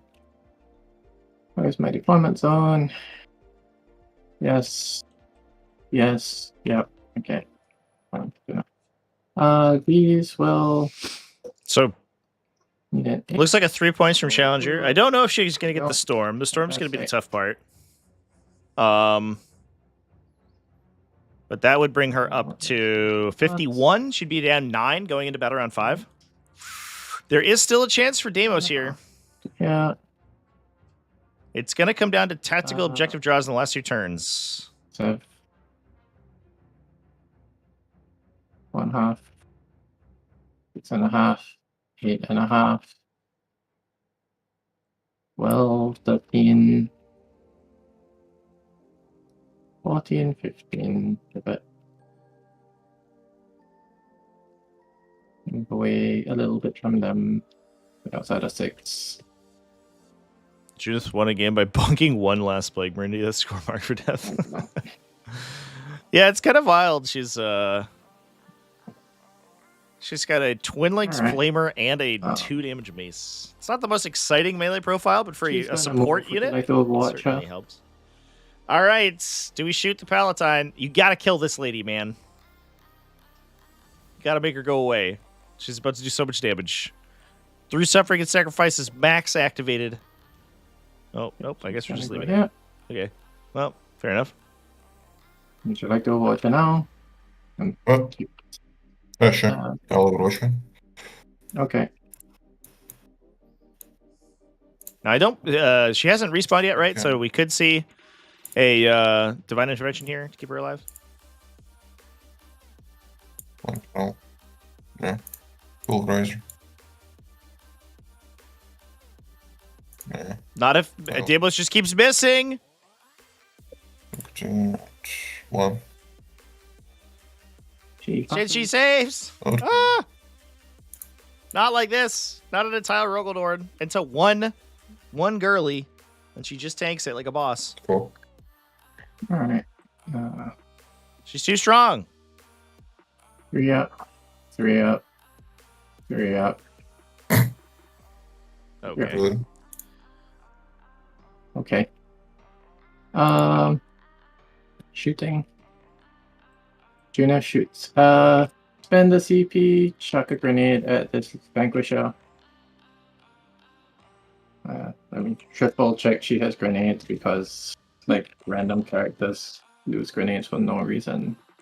Yep, she has grenades, okay. 2 mortal ones, he dies. Alright, we need the Vanquisher to blow up. No! It's just explosion to kill the Palatine there would have been sick. So Palatine, that's a hit. if she full converts her attacks, right? Or close to full converts her attacks into the Shock Troopers, she could kill the entire squad because she could essentially spall damage with her mortal wound ability. But Ash will probably need to use rerolls there to get access to that, to ensure that happens. Free strat, yeah. But if she can kill the Shock Troopers, that will score Storm, and that's a really good position for Ash because she also cuts down 5 victory points for primary from Deimos, moving into round 5. Okay, Juna shoots the Scout Sentinel. 2 hits. 2 ones, if you want. I'd be stressing out so hard if I was Deimos. And guys, charge from the Palatine into the Shock. All right, Shock Troops. And cleanse from the I need you to live. I need one of you to live, please. Please. Just let me live. She's gonna fight. Spend the CP to give her rerolls. 2 to make her have more attacks. Survive, boys. This goes back down. This might be the whole game. Yeah. Doesn't really matter. Junas into the Scout Sentinel. 6. The bonk. Okay. Activate bonk mode. Alright, so here, 6 attacks from her into the Cadian. Home is 3, but losing it loses you 2 points on your expansion objectives. Rolling. So it's worth 5 in total. Spend a CP to reroll because this is important. 5 AP2s and 5 mortal wounds. No! She exactly does it! No! 10 damage kills the entire unit, and she storms the hostile objective, chat. This Palatine is insane. She cannot be stopped. Her rampage knows no end. Oh my god. More like shocked troopers. Okay. Brutal. Cleanse for 5. Storm Horse. Brutal. And 3 for... Judith did flub on the Scout Sentinel, though, so I guess that's fun. And over to you. All right. Ash down 5 going into bottom 5. Deimos scoring 3, but Ash is about to score 13 on primary.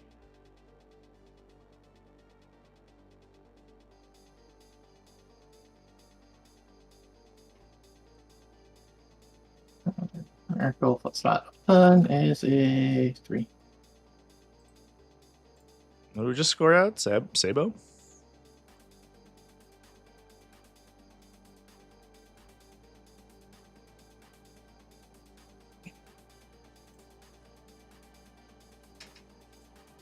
I don't think so.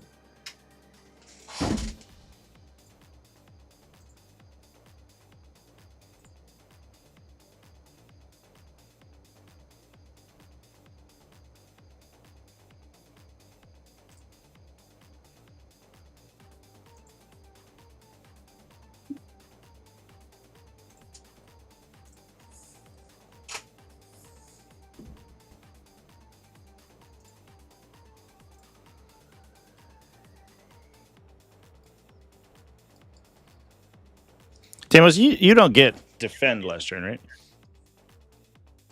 Oh, that's true. Trying to score defense stronghold with a Palatine on your objective. Yeah. The score doesn't matter at this point. You score 15 on primary and lose. Yeah.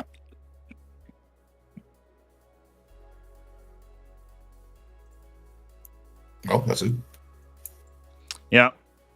And I think that'll do it, chat. It's going to be Ash advancing forward out of her first round. What a ridiculous ending to that game. Yeah, Ash is just going to take the objectives, absorb up all this board space, and then round things out from there. Yeah, so that's the final score, is what we'll call it. I mean, I got to draw my secondaries, but... yeah, the raw points won't matter because it's just progression, right? So I guess for posterity. 4 and 4. Yeah. That'll be the final score. Okay. Well, Ash, congratulations on taking it down. The Paragon Warsuit's absorbing literally an entire round of shooting was pretty wild. I don't even think I rolled particularly hot. He just rolled absolutely terribly. He got like, what, 0 out of 12 melter shots or something? Yeah. In a row? Yeah, the Vanquisher, I think it got 3 Melta hits and then no wounds. It's like... Twice. Okay. And then Morbin immediately goes ham. Yep. Yeah, not much you can do there. Well, thank you two for playing. I've got your scores into the bracket. So as soon as we get the other game played, we'll see who the pairings are. That'll happen this evening. So I'll see you two in the next game. Yes. Okay. Bye. Cheers. Deimos had already DC'd. Okay. All right, chat. That's going to be it for us today. No, it's not. That's wrong. That's it for us this game.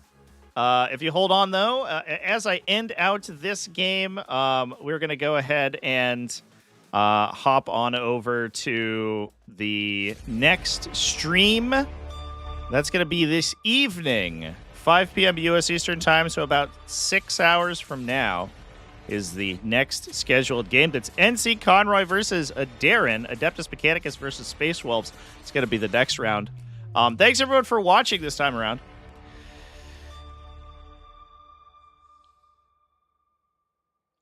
So I hate challengers. Yeah, I think that there's a couple things that could be done to sort of stop up the problem. In this case, I don't like the challengers helped the movement that one turn, but I don't know if they necessarily like changes the game in an enormous way. But it is weird to have like your opponent be like actively being tabled and then also gaining challenger cards. Like, what's happening? But that's because the more aggressive that you play, like there's like a turn delay essentially on the cards that you get. So I think there's a couple things that could be done to challengers. I think the mechanic is in and of itself. I think the mechanic is good. Like a lot of people are like, oh, I don't want to see anything like challengers ever, and I don't know if I necessarily agree with that. But I do think that it definitely needs to be massaged. It's the best form of comeback mechanic that Warhammer has had. All of the other secret missions and that kind of stuff has been kind of a disaster, and I think challengers are the most effective so far. But definitely needs maybe one more pass. To get put in a more balanced state. Anyway, folks, 8 to 10 points. Yeah, I also think that second player I might make a video on this, to be honest, because it's like a hot topic right now. I also think second player likely should not get access to them on Battle Round 2. The weird part is when you're like actively not scoring your secondaries turn 1, or you get blown out, like one player scores enormously. Battle Round 1, and then Battle Round 2, the second player is just like, challenge. You're like, all right, you got it, man. It actively disincentivizes the first player from playing aggressively, which is what you're supposed to do as first player. So I think that's the change I would make, and then make it probably 8 points on the differential instead of 6. But yeah, I think that would be good. I think if there was some downside for second player, that would be preferred. hopefully 11th edition, we see deploy first, go first back in the game, and then they can actually make meaningful changes to first versus second, which will, I think, help a lot of these like mechanics quite a bit. But we'll see how things go. Anyway, chat, we are going to go ahead and hop off. I'll see you in a couple of hours for the Adeptus Mechanicus and Space Wolves game. I will be live on Twitch after that, playing my own game. I'm playing I'm playing away games. The away games online league. We're in round 2 of that one, and I have my game scheduled this evening. So I will see you then. Cheers, everyone. And enjoy the rest of the day until you come back, and then you will enjoy it more because I'll be streaming. Cheers, everyone.